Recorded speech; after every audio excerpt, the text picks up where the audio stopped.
VenomousStare, the John Rocker of StarCraft 2, back with another installment of the Venomous Classic series. This series in which I take a look back at classic StarCraft games and try to contextualize them. The link to this video source, the source file of this video, will be in the description. This isn't an attempt to rip off the original source, but it's been 8 years since this game happened. This was a Wings of Liberty 2012 era game, and a lot of history and context can be added to it now that both players have retired. Obviously, that's completely different than just looking at it as the casters were at the time when the match was occurring live.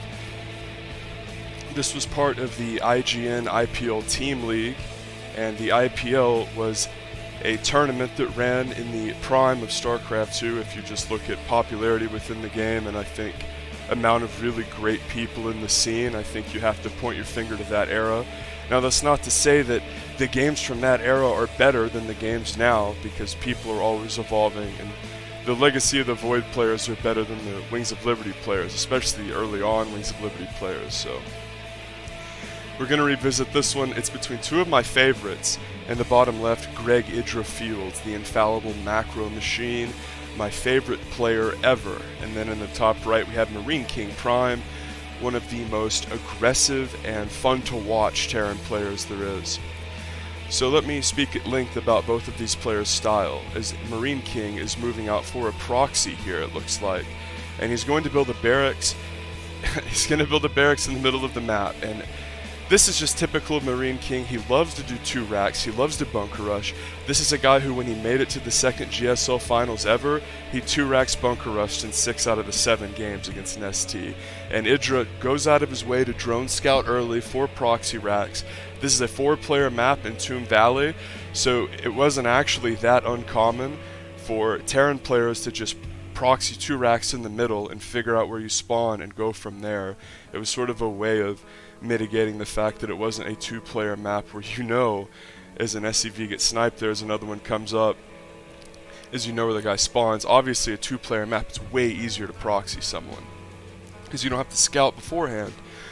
So it's sort of the tried and true tactic of the cheesy Terran player. If he really wants to 2 racks and it's a 4-player map, he just says, screw it, I'll build them in the middle and go from there. And a Marine comes up because this is not the standard proxy 2 racks bunker rush all in that you're probably used to seeing in the more modern Legacy of the Void games.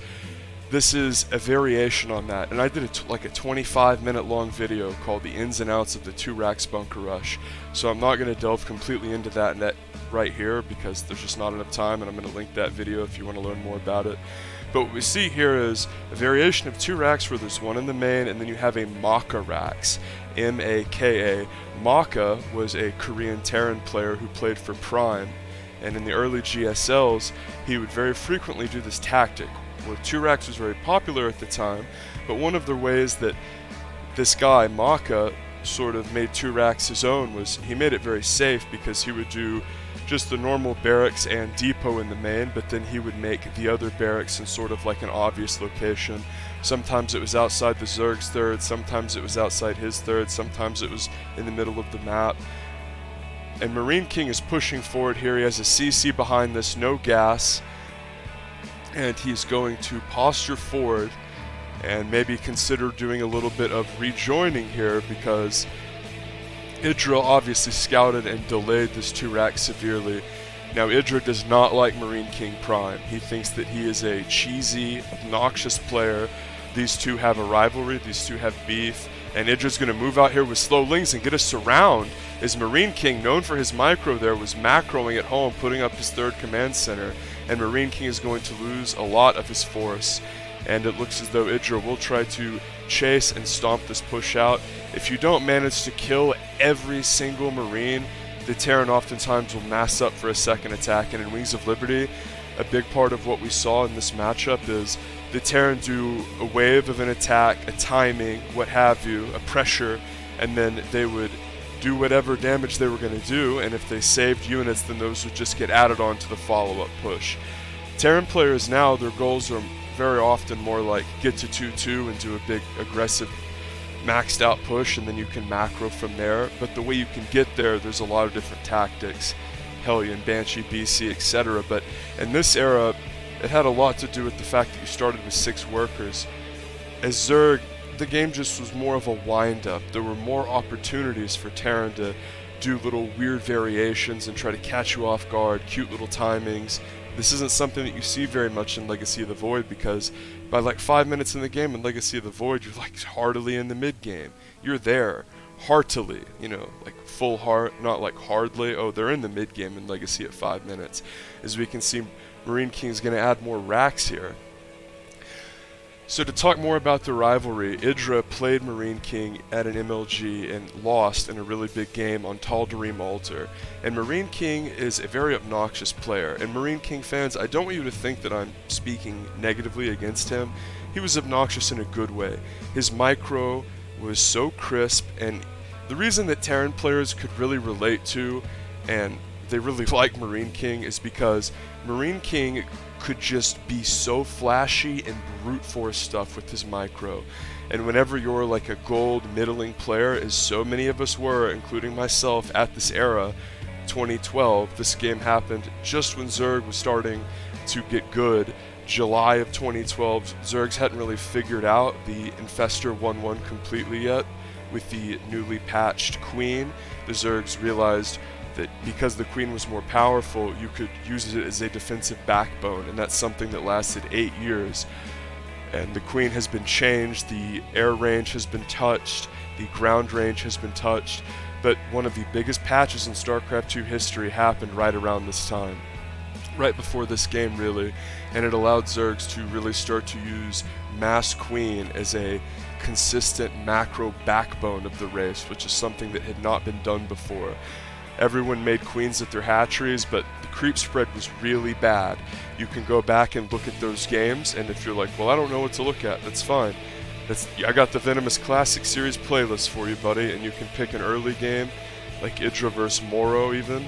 And even though IdrA is known for his good macro, and he's a very solid player, even he didn't have the absolute best creep spread in that day. Sorry about the weird screen tearing quality issues. Hopefully pausing and unpausing it fixed, but really when you go back and, well, yeah, it didn't help at all. But it is at the highest quality it can get at, and it's not absolutely abhorrent. You know, I'd classify it as like a scuffed 480p, but I really want to catalog these games and get these on record and have a backup of them, because if a channel goes down, or people aren't really that fastidious about keeping VODs up, especially if they're hosted on a non-YouTube website. You have issues where copyrights can take them down because they use weird clips. Like, there's all sorts of things that can happen to these VODs. And to me, these are important pieces of history that I care about within the best esport ever, StarCraft. So from my eyes, they need to be properly cataloged, and that's really the purpose of the Venomous Classic series in truth. Make sure to like and sub for more if you haven't already, and favorite the video too if you like IdrA. So IdrA here is going into Spire. This is typical Mutiling, Baneling, +2 Carapace is on the way. Marine King, of course, is going into Mass Marines. He's getting his combat shields, armory is coming up, because in TVZ, Mutiling, Baneling versus Bio, the upgrades are just incredibly important. And frequently what we saw, even up until what we see now, and this is really just something that's true about the matchup, is it was all about the Terran player reaching 3-3 before the Zerg. And you might be saying, well, like you just pointed out, that's sort of how it is now. Well, the reason it was different then is because Zergs played more layer-centric styles back then. Mutiling, Baneling was way better, there were less counters to it, and there were less good options for Zerg. Really, if you weren't going to go Ling Infestor, this was your other option, because Roaches weren't very good, you couldn't make Ravagers. And Marine King is going to do his first big push out here, lots of bans here for our macro machine, IdrA, and a floating building here just to screw up the AI and scout here for Marine King, and his commitment to Bio and to Mass Marines is so holistic that he's floating his factory saying, I'm not even going to pretend I'm going to make tanks. And there's nothing I can do about the quality jittering here, folks. That is just part of the source recording. Nothing on my end I can do, so try not to bitch about it too much. I'm sorry, guys. It just simply cannot be improved upon. 3 bases here for Marine King, rallying out Bio, and this is why people love Marine King. Is Marine King stylistically does the sort of things that they want to do and is the funnest way to play Terran. He plays really greedy, he takes a lot of risks, and then he just parade pushes at Zerg, and here we go, Mutiling Baneling screaming forward as IdrA crushes the Marines in some very good splitting, but since he was on creep, IdrA was still able to get some decent shots off, and IdrA is forced to retreat here with the Mutas, as we are in full quality, just to make sure. IdrA coming with the Mutiling Baneling, as I am just as appalled by the stuttering as you guys. The Mutas are killing the Medivacs, of course. The way you want to micro this if you're new to the game, the Mutas focus fire onto the Medivacs, and then the Mutiling Baneling A moves, but you control all your Banelings and move command them into what you want to blow up so they don't like blow up on tanks. The reason that mass marine styles are harder to make work, even though they're very high DPS and reward micro the most, is because it's very easy for Zerg to A-move a bunch of Banes on creep and do a bunch of Marines. You know what's way harder to deal with? Factory support units. What we saw later in the game, Widow Mines and Liberators. When you throw in other tech units with your bio pushes, suddenly Zerg can't just engage easily with Ling Bane, and really that was the crux of what made Terran so strong right when Heart of the Swarm came out, is the Widow Mine really allowed Terrans to pressure a lot and make it where Zergs could not just go with all the Mutiling Baneling screaming forward at once, because the Zerg A moves their Mutiling Baneling forward and then micros the Banes and the Mutas as well. In other words, the Zerg never really had to worry about, surprise, all this ridiculous splash, because you sort of knew where you were relative to the tank count throughout the phase of the game. Whereas of course the mine, obviously, it's burrowed and your Ling Bane is going to scream forward, probably even ahead of your Overseers. So Zerg's really struggled at the beginning of Heart of the Swarm, and truthfully, this might piss people off, but as IdrA gets the 4th there, that's freaking huge in a ZvT, because if Marine King retains that base, then they are pretty much on even footing, as IdrA's 5th is not up. Zerg always has to be a base ahead, of course. Pretty much everyone who's watched a little StarCraft knows that. Greater Spire coming up here for IdrA, so because he knocked Marine King down back to 3 bases, Marine King's ability to put pressure on IdrA and keep him on the back foot is highly limited. And considering IdrA's going into his hive tech units here, he's getting his Infestors, he's getting his 3-3, he's macroing incredibly well. Hamstringing Marine King like that is huge. It's just such an important time to hamstring a player like Marine King. I know you're saying, well, of course, he lost a base, it's a big deal. Greg IdrA Fields, the macro machine, at a staggering 114 drones, as this is a truly beautiful thing if you played way back in the day and just got abused over and over on the Season 1 map pool, Season 2 map pool, where Marine King was making his first GSL finals. Steps of War, Metalopolis, Lost Temple, as we see Mutiling Baneling coming as the Marauders shielding the Banes. This is why you want to make Marauders. It makes it way harder to micro for Zerg. As beautiful micro from Marine King, as we see why he was so immensely popular, as he led with the Marauders up front and split back with the Marines and kited them back into individual groups. And for a newbie viewer, or someone who even started watching Heart of the Swarm, you might be saying to yourself, well, what is he on about? That's just standard. Guys, we see Marine King pushing forward again. He's a very aggressive player, loves to keep tempo. Marine King invented marine splitting. As we see Mutiling Baneling scream forward, try to split against Infestors and Wings of Liberty, as Marine King gargles the fungal growth, and IdrA even had a couple Banes from up north, but because IdrA didn't have any Ultras, or he didn't have an overwhelming amount of Lings, he just had a reasonable amount with some Banes, he wasn't able to crush forward there even though he fungled everything. Fungal, of course, incredibly powerful spell, way more powerful at this time because it didn't have a projectile and it did bonus damage to armor. And Banelings coming forward here, notice that IdrA really hasn't been crashing them into Marauders, and we see the Marines are probably going to get cleaned up as, oh, another big army coming down as IdrA's losing Mutas. And we see this is exactly what Marine King really made a name for himself doing. Pressure pushes, just being so in your throat all the time, absolutely decimating the Zerg, foot on the throat. As that wasn't really supposed to be like a deep throat thing, but it came out that way.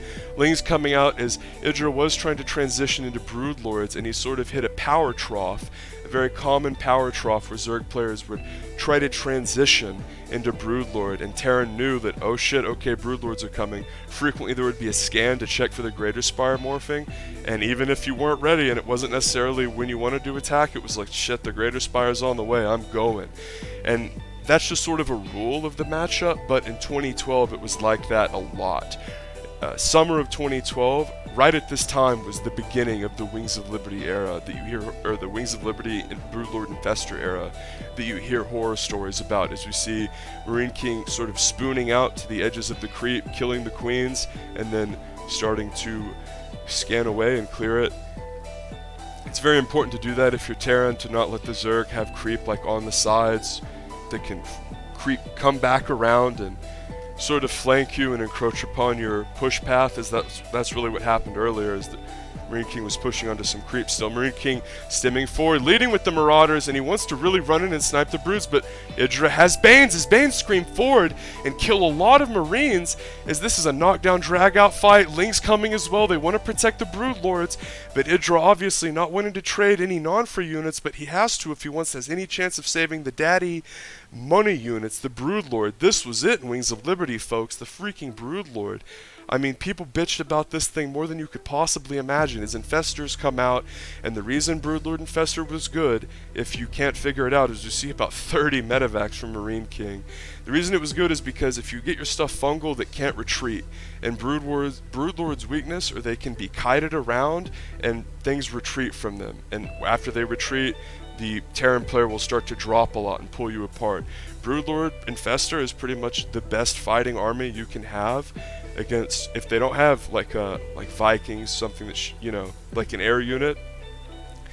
It was incredible at this time because the fungal was instant. It was very hard to surprise bitch a Zerg and stim in with all your shit before they fungaled you, because these were pro gamers who, once the style got established months later, pro gamers really figured out that once I get this army, as long as I watch it consistently, it's hard for me to lose it in a surprise way.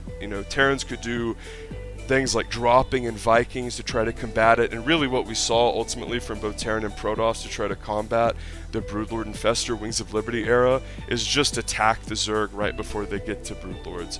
And that's what we saw Marine King do by sniping that fourth, but it was a hard fought fight, and ultimately only losing a fourth and getting all of those money units up for IdrA was a win.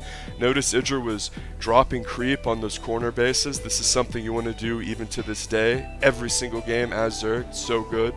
More people open with the Pult Viking now, so it's not as good, but and this time the Pult Viking was more of a technique. The Pult Viking is when you make an early Viking to hunt overlords. So we can see Marine King's expanding upward left side attempts have sort of petered out, and IdrA's going to come in with Fungal, as well as Broodlord Infestor Bane, and Fungal's going down onto everything.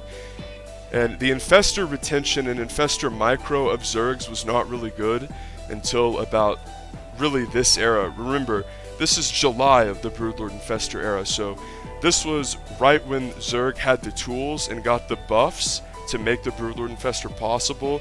The minutia of it and the popularity of it and the ins and outs were still being figured out. So don't think that this is like, oh, super unbeatable and balanced Zerg. This was Zerg just got on what a lot of people consider to be an even playing field with Terran. And Marine King's going to scream up here and kill this base and presumably decimate all the drones, which he does. And that other base is sort of in a precarious spot.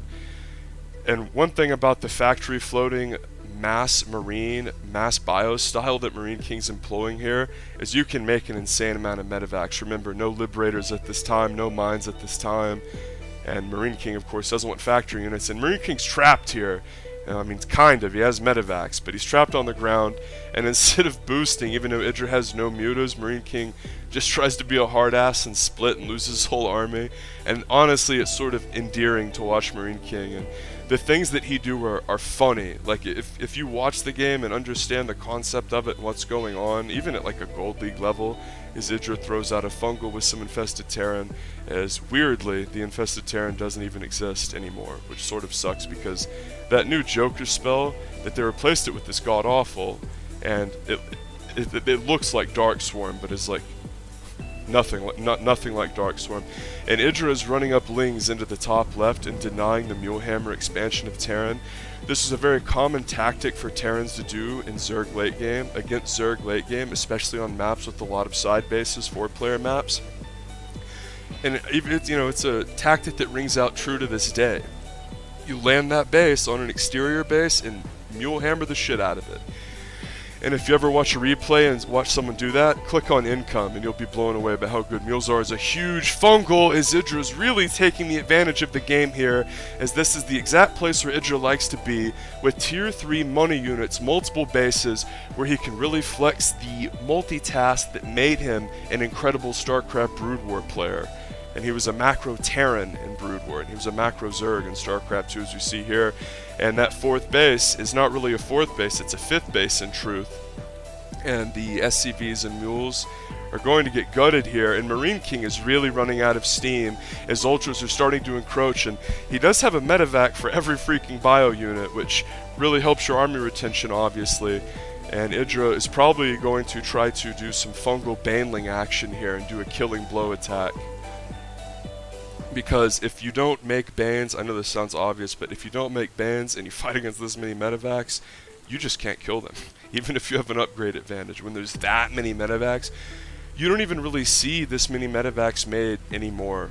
And honestly, this was sort of like a cutesy Marine King thing that was more unique to him than it was standard. And IdrA might lose some infestors.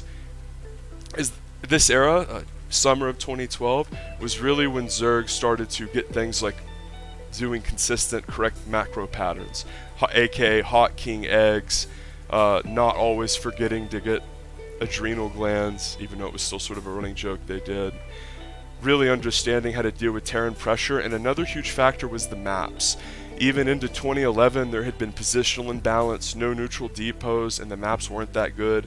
Tall Dream Altar, as we see another big engagement coming. Marine King on creep, not really respecting IdrA. Big Fungal on the medevacs, ultras pouncing upon the army of Marine King. As the Fungal, by the way, I forgot to mention this, the Fungal was a snare, it wasn't a slow. The Infestor's gone through so many changes that it's one of the most controversial, important units in the game's history, really. Because I think the health of the Infestor has a lot to do with whether or not Zerg can efficiently compete with the other races tier 3.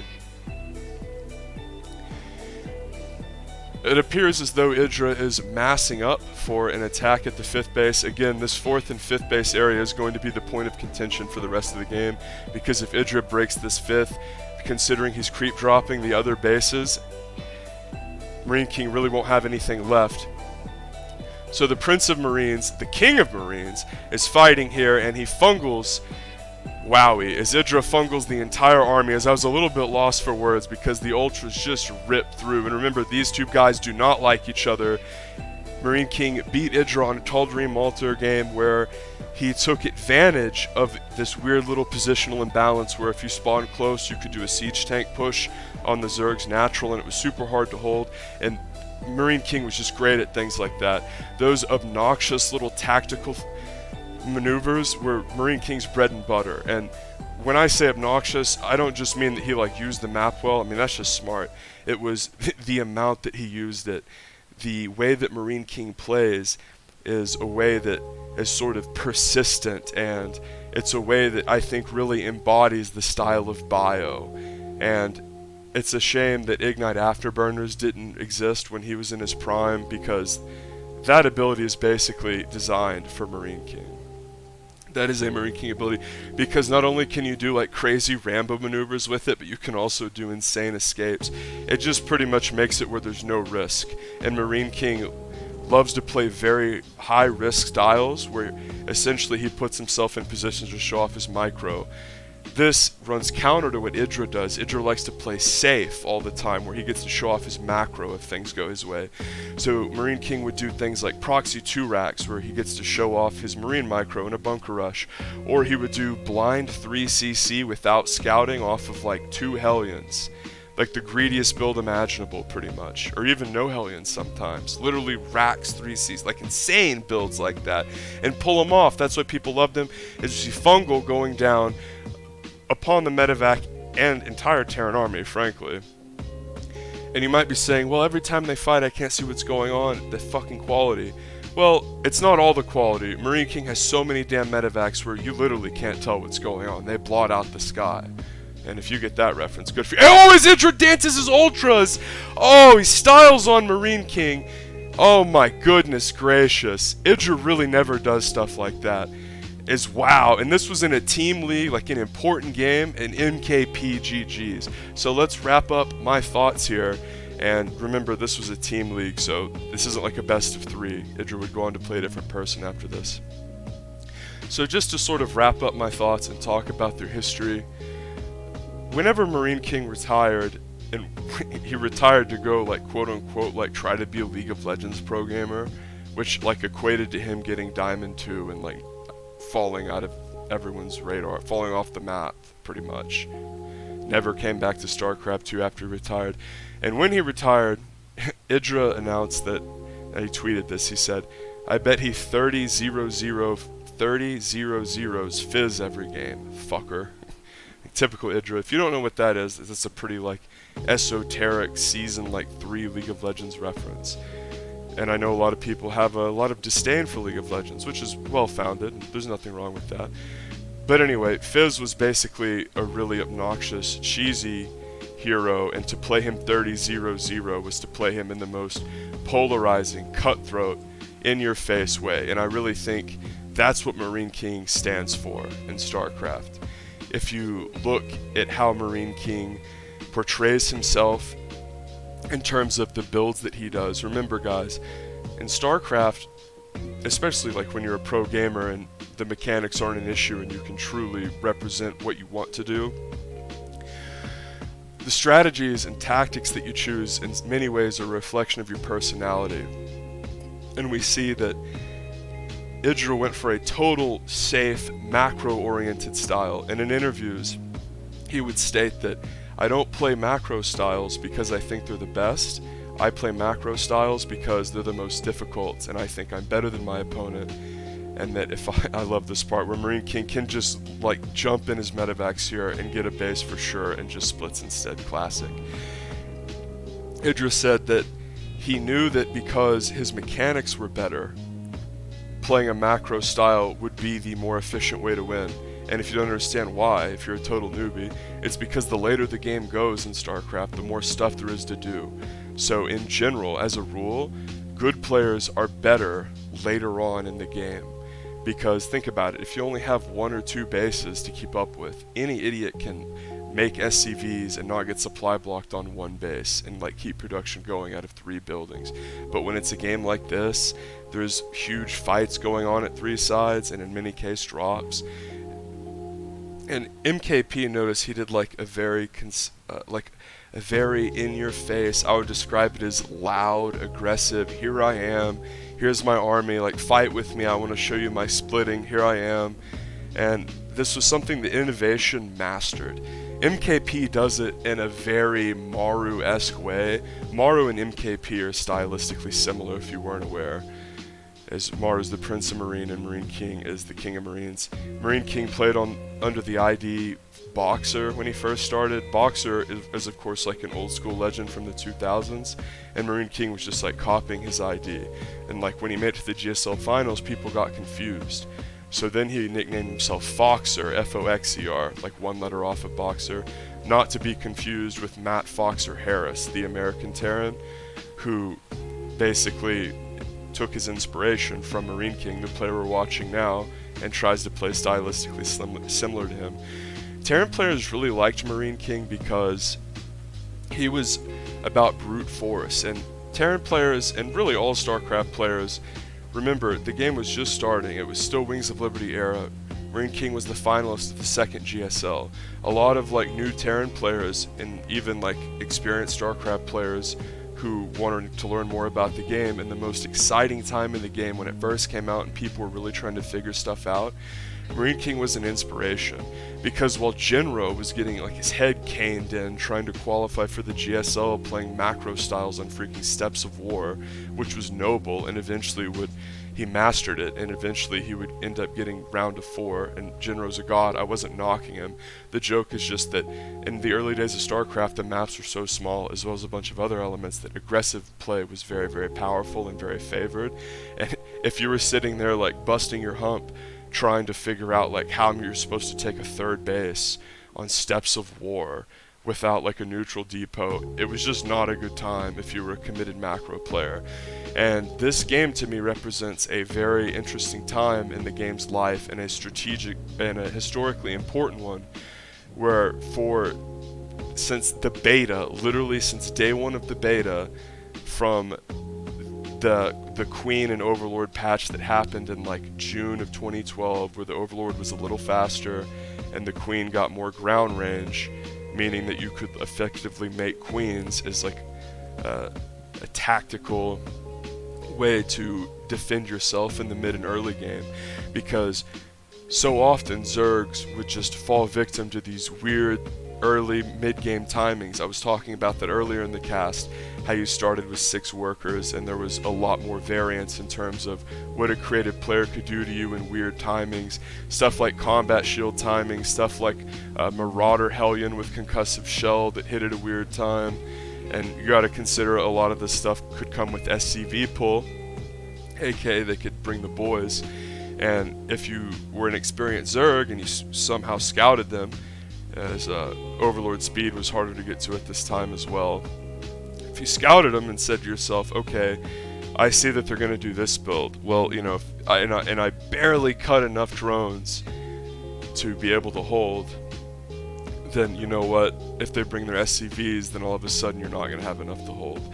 So much of Zerg was just being able to pump out enough drones, just enough. You want to pump out as many drones as possible and then cut to make units and then barely hold the attack.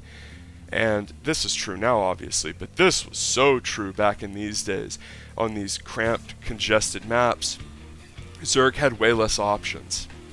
You didn't have the Lurker, you didn't have the Ravager. Think about that, you don't have the Ravager. That's huge. The utility of the Ravager is just something that I think Zerg players sort of underestimate. I know I did for a long time. Whenever I was seriously laddering as Zerg, one of my big revelations was like, I'm gonna make a Roach War in every game just for the express purpose of being able to make a few Ravagers.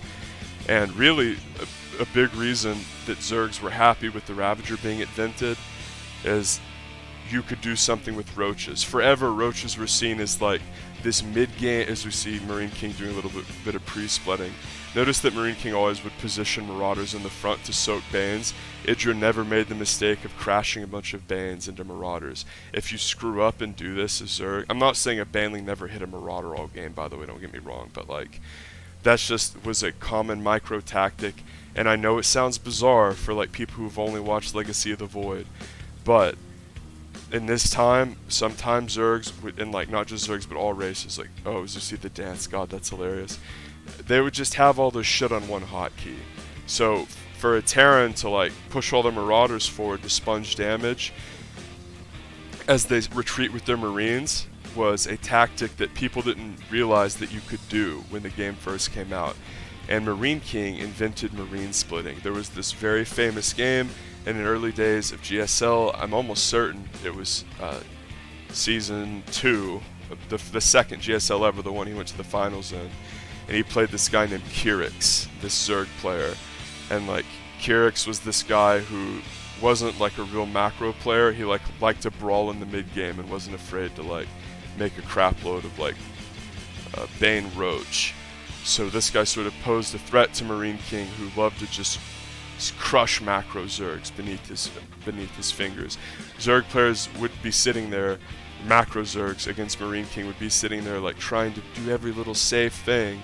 Meanwhile, Marine King's like 3cc baby, way ahead of you eco-wise, and he styles on you with his micro. The thing about Innovation and Marine King that are different is Innovation grinds you down with how crisp his macro is and how good his mechanics are, and like, wow, he has a lot of stuff. As you see a turning point in the game here as the Mutiling Baneling pushed up and killed that fourth. Innovation could just, wow, he has a lot, I can't hold that, holy shit. We've all felt that way whenever we play someone like way MMR above us, or someone who's on one base we thought was on two. But Marine King didn't play like that. It was like, Jesus, he's already here, and wow, he's obnoxious. He's already in my face. If you were a Zerg player and you played against Marine King, it was not fun. You know, you'd almost rather play against a more macro-focused player, like MVP.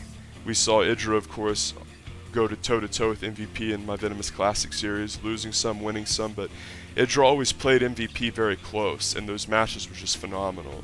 I think, as a guy, IdrA really was able to wrap his mind around a guy like MVP more. Like, oh, I can sort of predict what he's going to do. MarineKing was just like, his almost like trolling with some of the stuff that he did, and he was just lighthearted and funny, but if you were a Zerg player, it was just, he was sort of like smiling at you as he was cheesing you, and it was just infuriating. Anyway, that's going to be the cast, and I hope that I accurately portrayed both people. I know there's going to, like, people who like MarineKing really like MarineKing, so I wasn't flaming him, but we just have to be honest. It's 8 years later, like, we can be honest about how people played. And MarineKing was an aggressive player who took a lot of risks, and that suited his incredible micro very well. And whenever he played Kyrix, he sort of showed the world how to Marine split. People didn't realize you could micro Marines like that. StarCraft 1 Marines didn't work like that. So even though, even if you were MarineKing's biggest critic, even if you were IdrA and you wanted to say that he's a cheesy, abusive player and he takes a lot of risks without scouting, you still have to give him credit for pioneering Marine splitting and really showing what you could do with micro Terran. Because in the same way that Jinro showed us what you could do with macro Terran, MarineKing showed us what you could do with micro Terran, and that gives him a significant place within the game's history. He literally made up Marine splitting, something we see in like every ZvT where the Zerg makes Banelings and the Terran goes bio. So this was sort of an interesting turn of the era where Zerg wasn't really so abusable anymore, and then a few months down the line, Terran players were sort of looking around and saying like, well, how are we going to ever break these guys?